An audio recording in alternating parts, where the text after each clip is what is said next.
Humano Derecho, Radio Estación, presenta. Bienvenidos a El Miope en Radio, un espacio de entrevistas a figuras de la música, el cine, el teatro, la literatura, la danza, artes plásticas y demás manifestaciones artísticas. Soy Humberto Sánchez Amaya y te invito a que te relajes y escuches.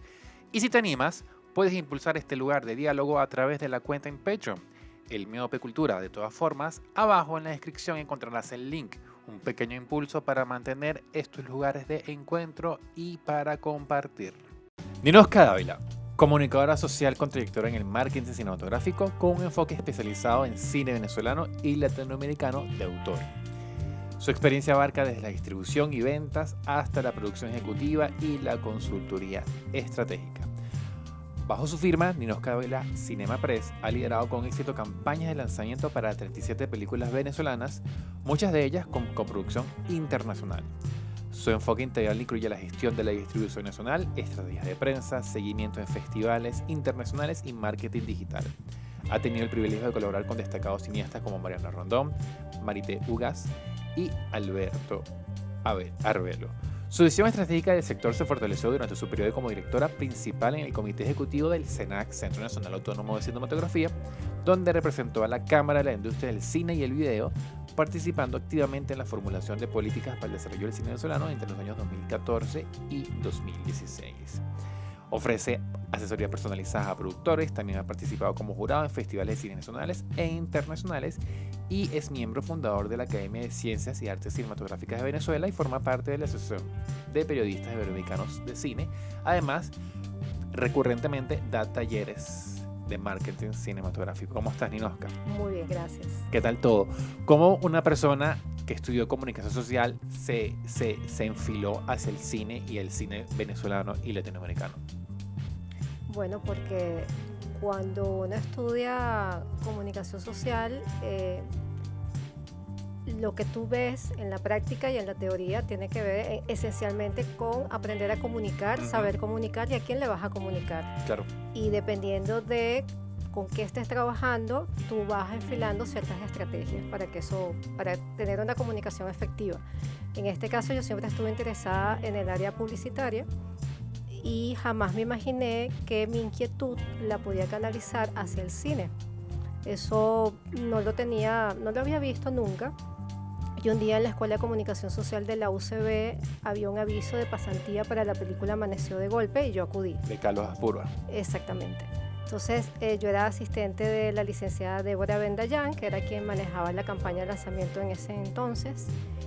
Y en la medida que fui trabajando dije, mira, todo lo que yo quiero hacer lo puedo canalizar a través de promover una película. Entonces, claro, en este caso se llama publicity o promoción informativa y que está alineado con el trabajo de un jefe de prensa. Y entonces el jefe de prensa básicamente va elaborando gacetillas que tienen como fin promover la película, pero desde un lugar que no es meramente publicitario. Entonces tú lo tienes que redactar pensando en destacar las fortalezas que tiene la película, ver de qué manera trabajas las debilidades y mirar las oportunidades en relación al enfoque que tú le vayas a dar a esa gacetilla. Y la redactas tal cual como la debería publicar un periodista. Entonces, y luego está también la actividad de las giras de medio. Entonces, desde ahí, todo lo que uno va aprendiendo en la Escuela de Comunicación se va alineando, en este caso, hacia el cine. Y eso es una oportunidad que yo tomé. Y obviamente eso, cuando hablas de Amaneció de Golpe, gacetilla para los que nos ven o escuchan, es un texto informativo que se le envía a los periodistas para ellos trabajar como punto de partida el hecho cinematográfico para su reseña. Tienen insumos de datos muy precisos y muy valiosos sobre la producción de la película, sobre su sinopsis, sobre el elenco, sobre todo el universo alrededor de la película, ¿no? Y esos eran tiempos en internet, ¿no? Sí, exactamente. ¿Cómo era hacer esta promoción, hacer gacetillas, divulgar la información sobre una película en la época antes del www? Bueno, lo redactabas en las computadoras, estaban más o menos recientes. Claro. Además, voy a contar una anécdota.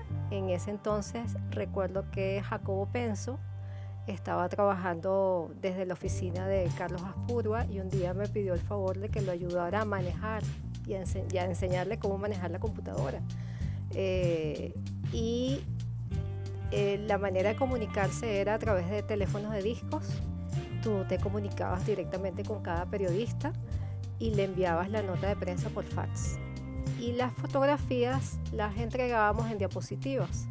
Un motorizado le llamaban. Con un motorizado, sí. Las películas eran en 35 milímetros y se distribuían con camiones. Y teníamos en ese entonces un directorio que se llamaba Mavares y salía todas las direcciones de los medios de comunicación social, no solamente en la ciudad capital, sino en todas las regiones del país. Y una de las anécdotas que tengo es que yo mandé a la ciudad de Maracaibo un paquete que iba dirigido a un medio de comunicación de allá con la dirección de Caracas. Y llegó a una fábrica de leche y desde esa fábrica llamaron a la oficina para decir que había habido un error, pero que ellos podían hacernos el favor de entregar el material al diario Panorama, que era donde estaba dirigida la información. Y lo hicieron. Y lo hicieron, sí. Sí. Qué bueno. Y como, además, no es que comenzaste trabajando con un director Nobel.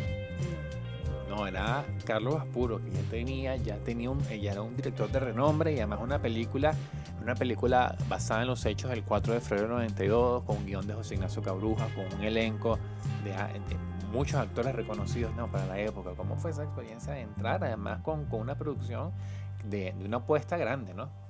Sí, una de las cosas que yo aprendí de Carlos Aspurua era la atención al detalle de la fase de proyección de la película. Es decir, él iba todas las veces que era necesaria a la sala de cine a probar su película, que estaba en 35 milímetros, a verificar el sonido, verificar la imagen. Él mismo levantaba el teléfono y llamaba a los exhibidores para saber cómo estaba proyectándose la película y la asistencia del público. Y eso lo hacía en cada sala de cine donde la película se estaba proyectando. Y en cuanto a los talentos, lo que más recuerdo es la gira de medios especial que hicimos para Rudy Rodríguez, que tenía, digamos, un tiempo en particular en Caracas, y bueno, tuvimos que organizarle todo adaptado precisamente a su disponibilidad, y con una lista de periodistas, digamos, limitada. Entonces fue muy interesante crear esa estrategia. El estreno fue en el Ateneo, en la sala de la Cinemateca Nacional, y el brindis fue en la terraza del Museo de Bellas Artes. Okay. Que en aquella época los mejores estrenos, bueno, todos los estrenos de cine se hacían allá, en la sala de la Cinemateca Nacional. Muy vistoso, además entrar en ese lugar que me parece mágico por su arquitectura, por el tiempo que tiene. Y yo recuerdo que hicimos ahí alrededor de 6 estrenos en distintas películas, ¿no? Claro. Después siguió una con Elia Snyder, Huele Pega se estrenó allí también. Esa la recuerdo muy bien porque la sala estaba abarrotada y todavía había gente afuera. Entonces hacíamos el chiste que la gente llegaba con su traje largo y sus moños de la época y todos muy arreglados, y cuando pasaba por el filtro de la puerta ya estaba el vestido, se le estaba cayendo, el moño se le había caído. Pero bueno, esa sala siempre ha sido, fue muy importante para los estrenos de cine en este país, y hoy en día se hacen funciones muy puntuales, pero es una sala que para mí tiene muchos recuerdos. Ha cambiado mucho, ¿no?, el tema de los estrenos de cine venezolano, ¿no? Sí. ¿Cuáles son esos grandes cambios que tú percibes actualmente, ¿no? Cuando tú piensas en la estrategia de una película, el preestreno es un evento comunicacional. Y no es solamente para el cine venezolano, sino para el cine en general. Entonces ese es un lugar al que asisten los talentos principales de la película y los medios de comunicación. Entonces esa alfombra roja es el momento en el que tú reúnes a todo el mundo precisamente para dar sus declaraciones e invitar a ver la película. Entonces los invitados son líderes de opinión en sus áreas y tú los invitas de manera estratégica. Entonces, cuando tú piensas en ese evento, tú piensas en que la publicidad más importante de una película es el boca a boca, y que esas primeras personas que están viendo la película en exclusiva van a ser voceros de la película que acaban de ver. Entonces hay que ser muy asertivos en tu lista de invitados, es decir, tienes que invitar a un perfil de público que sea afín con la película que vas a presentar, por un lado, pero por el otro lado, cuando lo vas adaptando a la circunstancia del cine en la actualidad, que hay pocos espectadores, que hay un montón de razones por las cuales la audiencia en las salas de cine ha disminuido, entonces ya te piensas a cuántas personas vas a invitar. Porque en términos de estrategia, ese tipo de proyecciones tú las comenzabas a hacer como un mes antes del estreno, pequeñas proyecciones, y luego las ibas aumentando hasta que llega el día del estreno. Entonces el día del estreno, muy importante, y recuerdo que en el caso de la película Miranda, Diego Rísquez, llenamos todas las salas del Tolón cuando estaba bastante nuevo.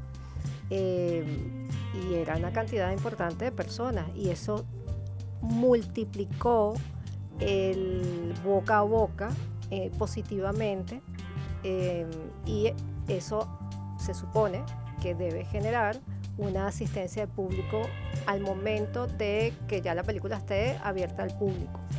Otra película, creo que las películas más interesantes en cuanto al antes y después son las de Diego Rísquez. Yo comencé a trabajar con él en la película Manuela Sáenz, y la estrategia desde este punto de vista fue muy importante. Hicimos proyecciones para historiadores, porque el contenido de la película respetaba bastante bien todo lo que tenía que ver con la historia alrededor de Manuela Sáenz, y lo que tenía que ver con cada una de las fortalezas que tenía la película. La música fue realizada por Eduardo Marturet, el guión por Leonardo Padrón. Diego Rísquez tenía sus seguidores también. Entonces, cuando tú te planteas en cómo vas a hacer el preestreno, tú vas sumando allí, es decir, en función de, bueno, a qué perfil de público puedes llegar y cuáles son esos elementos que aparentemente no están, pero sí están. Es decir, claro, cada uno tiene su marca personal, tiene sus seguidores, está interesado en seguir viendo la obra de esa persona, y eso hace que el boca a boca se multiplique. Hoy en día las proyecciones son más pequeñas. Un error que me parece de algunas experiencias es que repiten el mismo tipo de público. No siempre el público no necesariamente es el mismo por películas. Hay cierto tipo de películas que yo, por ejemplo, sabría decirte a ti a lo mejor, mira, no te invitaría porque sé que este tipo de películas no te gusta. A lo mejor tú me dices, no, bueno, como profesional yo veo todas las películas, pero yo pudiese, desde mi rol, tomar la decisión de decir, bueno, mira, a estas personas no las voy a invitar a este preestreno porque sé que no son el público de esta película, porque además eso tiene un costo importante y tú tienes que ser muy asertivo y decir, ok, ¿a quiénes voy a invitar? ¿A esas personas realmente les va a gustar la película? ¿Van a querer pasar 2 horas sentados viendo este tema? Y luego van a llegar a su casa y comentar no solamente lo bien que le pareció la película, sino también la experiencia global, porque eso es muy importante también. Cómo fue el acceso, cómo fue la atención. Hay algo que yo creo que se debería rescatar, que es cuando yo comencé a trabajar, lo importante de un preestreno, además del acceso, era el momento del brindis. Y el momento del brindis era al final de la proyección. ¿Cuál era el sentido de ese brindis? Bueno, celebrar el estreno de la película, pero además compartir qué te había parecido. Entonces, por razones de horario, por razones logísticas de los centros comerciales, además cuando yo comencé a trabajar no estaban estas multisalas en los centros comerciales, estaban esas salas en distintos lugares, y entonces, claro, tú escogías cuál es el lugar más idóneo para el preestreno. Luego pasamos a las multisalas, y en las multisalas tenías que ajustarte al horario de salida, el estacionamiento que hora cerraba, y muchas veces la propuesta era, de parte de las salas exhibidoras, que el brindis se hiciera antes. Okay. Pero no tiene sentido hacer un brindis antes cuando las personas no han visto la película, Y el efecto era que al salir de la función todo el mundo corría hacia el estacionamiento y no se generaba esa comunicación que es importante, que forma parte de la experiencia que tú vas a vivir en un estreno. Ahorita que dices que hay películas a las que invitarías a ciertas personas, ¿a cuál películas no me invitarías a mí? ¿A cuál película no te invitaría a ti? Está difícil. Está difícil porque es que tú eres un perfil particular. Lo que conozco de ti hasta ahora es que tú eres de los pocos periodistas que le interesa ver todas las películas por igual. Y vas destacando, aunque tú no seas el espectador, para esa película, desde el lado profesional, tú destacas los valores que tiene. Entonces, en tu caso, yo más bien te describiría como un crítico. Fíjate que estoy haciendo la diferenciación.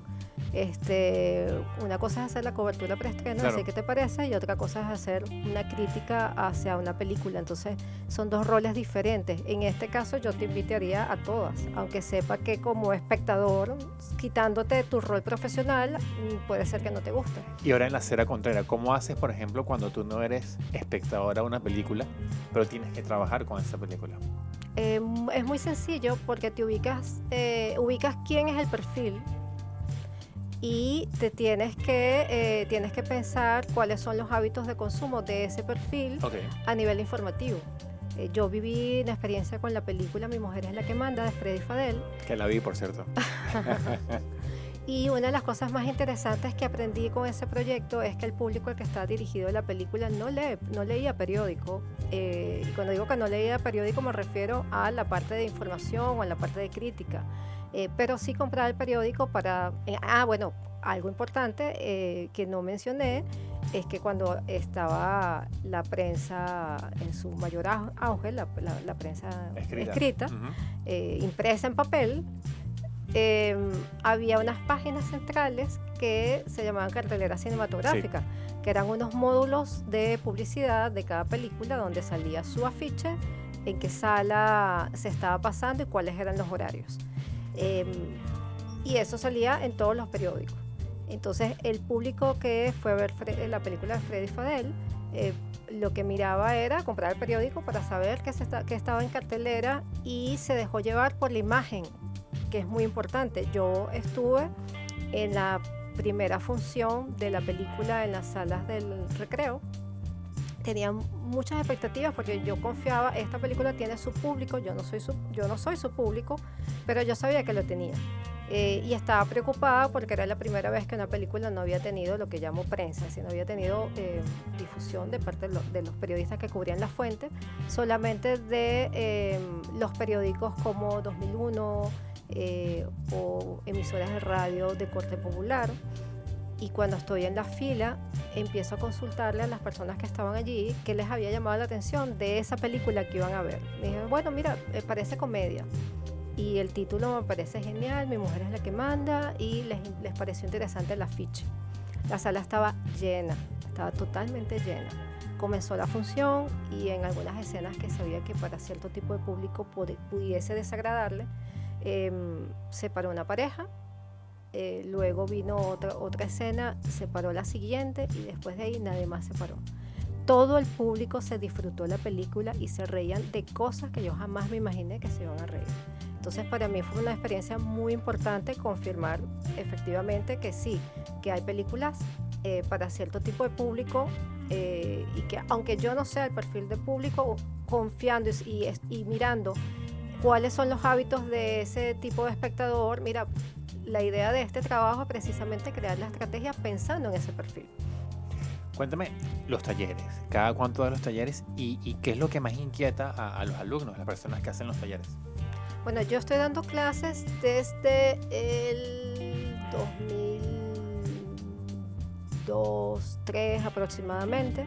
Comencé dando clases de promoción informativa, cómo promover cine a bajo costo. Así se llamó mi primer taller. Y el eje central es básicamente cómo analizar una película y saber hacer un análisis FODA, que son las fortalezas, oportunidades, debilidades y amenazas, ese es el eje central que no ha cambiado. Entonces, durante la pandemia, por supuesto, cada quien buscó ver cómo se reinventaba y yo comencé a dar las clases vía online por primera vez. Y de ahí en adelante, la frecuencia de mis clases aumentaron exponencialmente comparado a como lo venía haciendo antes. Antes yo daba como 2 clases por año, ahora estoy dando prácticamente una clase cada 2 meses. Y ha sido muy interesante porque al ser online me ha permitido tener participantes de otros países y he descubierto que las inquietudes que tenemos nosotros en cuanto a qué nos preocupa o qué vemos que no termina de avanzar del cine venezolano es común con otras cinematografías en Latinoamérica. Y creo que esa es la principal inquietud, cómo hago para que mi película se visualice en otros territorios, porque sí, ya más o menos conocemos cómo hacerlo en nuestro país y con todo y eso, cada nuevo director está descubriendo esa experiencia. Entonces, por un lado tengo la mirada de este nuevo creador, la preocupación del creador que ya está por su segunda o tercera obra, de, bueno, cómo logro garantizar que efectivamente mi película no solamente se ve en otros lugares, sino que tengo que comunicarme con personas de esos otros lugares. Claro. Y la diferenciación entre lo que es la participación en festivales y la proyección comercial, que son 2 cosas diferentes. Entonces, si bien por un lado podemos ver que hay un recorrido de las películas latinoamericanas en festivales internacionales de cine, eso no quiere decir que esas películas tengan estrenos comerciales en otros territorios. Claro. Y esa es una de las inquietudes más importantes que tienen los realizadores ya con más de una obra, es cómo monetizo a través de mi obra, cuáles son esas ventanas de exhibición a través del cual yo puedo monetizar, y hoy en día se integra los canales de streaming. Entonces creo que esas en líneas generales son como las principales inquietudes. Y en el área de la comunicación ha cambiado bastante cómo nos comunicamos desde el área de comunicaciones de una película hacia los medios de comunicación, que eso va a hacer el eco hacia el público general. Al día de hoy es todo por internet, entonces ya hablamos de campañas transmedias. Entonces ya la mirada estratégica cambia, el equipo de trabajo ha cambiado también radicalmente. Ahora necesitas diseñadores, necesitas un especialista en marketing digital, cómo conectar las distintas audiencias de cada red social y que eso vaya alineado con el perfil de público de tu película. Claro. Hay una cosa que siempre se discute sobre las películas venezolanas y es lo que pasa después del estreno. Sale de cartelera y las películas entran como en un limbo. ¿Cómo tú ves ese fenómeno y qué crees tú que se puede hacer al respecto? Bueno, precisamente sobre eso son mis talleres, comprender, porque cuando hablamos de marketing cinematográfico, lo primero pasa por entender que el marketing no es la publicidad solamente.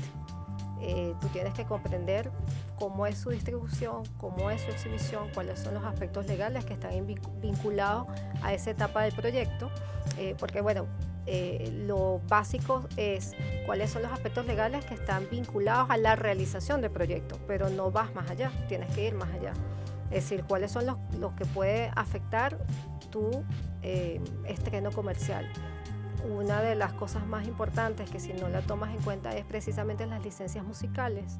Si tú desde el principio no tienes una licencia musical, no tienes los derechos para colocarlo en tu película a nivel mundial por un tiempo indefinido, te puedes conseguir una traba a la hora de buscar monetizar tu película. Creo que esa es una de las consideraciones más importantes que tienes que pensar desde el principio. Entonces también desde el principio tú tienes que saber, primero comprender cuál obra tienes y cuáles son las vías actuales de distribución y exhibición.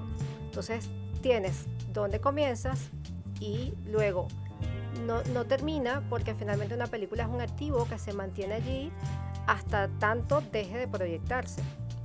Uno de los fenómenos más interesantes que se generó gracias a la pandemia es que catálogos de películas que estaban, digamos, guardados empezaron a salir y a estar disponibles al público gracias a los canales de streaming. No gracias a los canales de streaming, gracias a quienes manejan las películas y tomaron la decisión, mira, yo tengo este catálogo aquí, todavía lo podemos monetizar.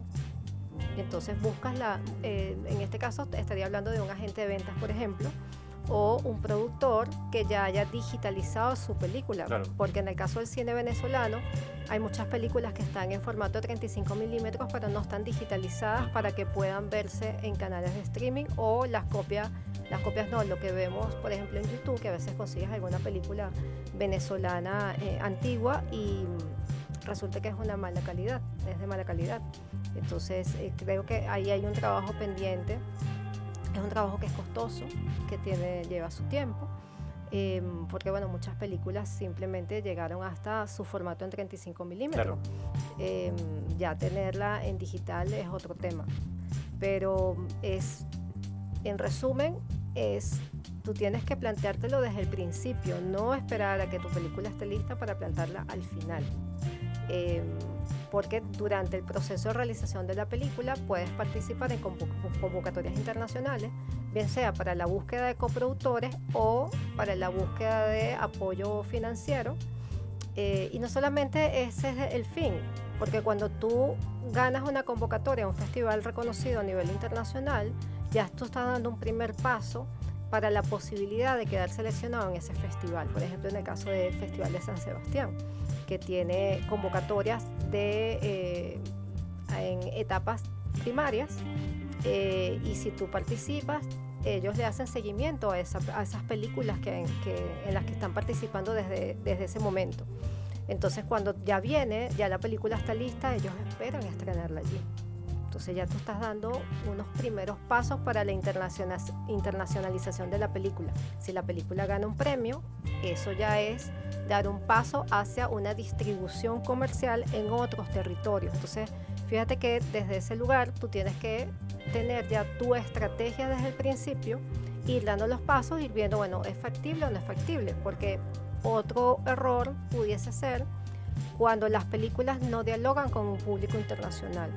Cuando tú puedes tratar un tema local, pero tienes que dialogar con un público internacional. Claro. Entonces, si los diálogos son muy locales, si tienen modismos muy particulares, eso va como haciendo como un descuento cultural y dice, bueno, solamente es comprensible si cuando tú mantienes un humor muy marcado, muy regionalista, no necesariamente valorado por otro tipo de público fuera de tu país. Y hablando de festivales, tú en 2013 tuviste la oportunidad de trabajar con Pelo Malo, cuando ganó además la Concha de Oro en San Sebastián, ¿no? Sí.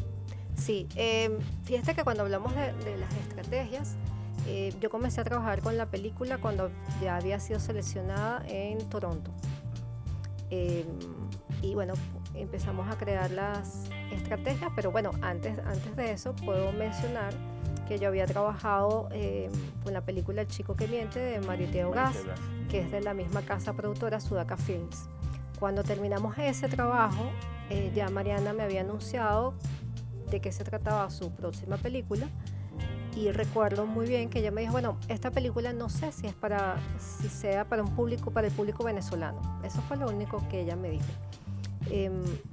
Y luego comenzamos a trabajar, o yo comencé a trabajar, cuando se hizo esta selección de parte de Toronto. Se crearon las estrategias y tuvimos que esperar a que el festival anunciara la selección para poderlo anunciar nosotros. Eso forma parte de la comprensión de en qué momento comunicar cuando una película está en un festival. Y se debe respetar, ¿no? Es un acuerdo que tú llegas con el festival, además colocar los logos que te da el festival en el afiche y en cada una de las piezas publicitarias que vayas a entregar dentro de ese evento. Luego de allí va a San Sebastián, gana San Sebastián, y la película de ahí en adelante no paró. Es decir, después fue a Biarritz, ganó un premio en Biarritz, y yo manejábamos desde Venezuela las redes sociales. Entonces ahí tienes un trabajo muy de la mano con el productor, porque en este caso Mariana y Marité van de festival en festival. Yo estaba desde Venezuela en contacto directo con los jefes de prensa de cada festival, y entonces ellos me van suministrando material y yo le voy haciendo el seguimiento para poder proveer de información e imágenes gráficas a los periodistas y a las redes sociales de la película. Para mí fue muy importante ese trabajo y sobre todo hacerle seguimiento a el agente de ventas Figa Films, que era el agente de ventas de la película, que se encargó precisamente de crear la estrategia de distribución en festivales de la película. Y descubrí que había festivales que yo no sabía que existían, más allá de los importantes, donde básicamente la película llegaba ahí para cerrar, de ganar, cerraba la distribución en esos territorios. Entonces allí ya se suma el tema de la monetización. Yo considero que este trabajo es una suma de profesionales expertos en sus áreas. Para mí es muy importante el rol de un agente de ventas con esta experticia, que sepa trabajar con cine latinoamericano de autor, que sepa el presente y que esté actualizándose constantemente, que es algo que yo también hago, y trabajar de la mano porque cada quien va cumpliendo su rol en este proceso que es complejo también. Así como en el rodaje pensamos en la cantidad de profesionales que están para la película que se va a hacer y que vamos a ver en pantalla, igual el proceso, no solamente el proceso de estreno, sino ya el proceso que viene de recorrido en festivales, la búsqueda de distribución comercial y el acompañamiento comunicacional es muy importante. Nosca, tus coordenadas para aquellas personas que te escuchan y quieran no solamente estar al tanto de tus actividades, sino también los talleres. Bueno, me pueden seguir por la cuenta de Instagram CinemaPress o al 0414-280-4064, que es mi número de celular. Constantemente estoy ahí publicando novedades sobre el tema y las nuevas temáticas que vamos abordando en mis talleres, que para algunos puede parecer que se mantiene el eje principal y que puede ser lo mismo, pero en realidad el sector tiene unos ejes como la estructura, la columna vertebral, que se mantiene en nombre, pero en contenido siempre está actualizado, es decir, lo he ido actualizando constantemente. Ahorita estamos incluso agregando el tema del uso de la inteligencia artificial, las limitaciones legales en cuanto al uso de la inteligencia artificial en las obras cinematográficas. Si quiero aclarar este punto porque no es cómo usar la inteligencia artificial para hacer, no, cómo el sector se está delimitando y acomodando a el uso de la inteligencia artificial como herramienta, pero qué pasa con el derecho del autor. Claro. Entonces, por ahí es que van los caminos. Y en la parte de comunicación es el tema de las campañas transmedia. Buenísimo. Muchísimas gracias, Nosca. Vale, a ti.